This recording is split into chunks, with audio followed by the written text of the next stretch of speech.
জি। আর cheese দিয়ে যদি করি তাহলে কি চিকেন চিজ মোমো, এটা হচ্ছে কি প্যান ফ্রাইড মোমো, তাহলে দুই রকমের এখানে চেঞ্জ হইলো। চিজ দিয়ে যেটা সেটা আপনি এইভাবেও করতে পারেন, চাইলে শুধু স্টিমও করতে পারেন, ইচ্ছা।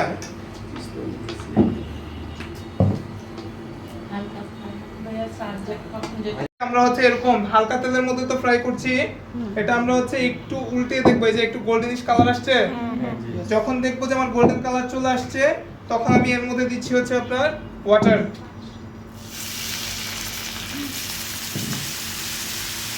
পানি দিয়ে এটাকে এখন ঢেকে দিব। এইটাকে বলা হয় হচ্ছে আপনার কম্বিনেশন মেথড। এটা যখন আমরা খাবো তখন কি দুই রকমের ফিল পাবো, নিচেরটা ভাজার কারণে কি একটু ক্রিস্পি পাবো, উপরেরটা কি স্টিমের ফিল পাবো, ঠিক আছে?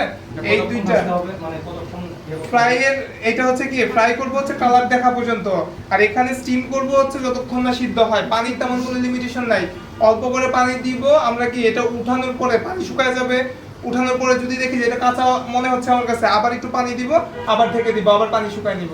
এটা উঠানোর আগে মানে এই মোমো সার্ভের আগে অবশ্যই পানি একদম হচ্ছে আপনার কি শুকায় তেলের মধ্যে আসবে, তারপর উঠাইতে হবে, তাহলে কিন্তু ওই ভিজা ভিজা লাগবে, তো ক্রিস্পিনেস পাবেন না, ঠিক আছে?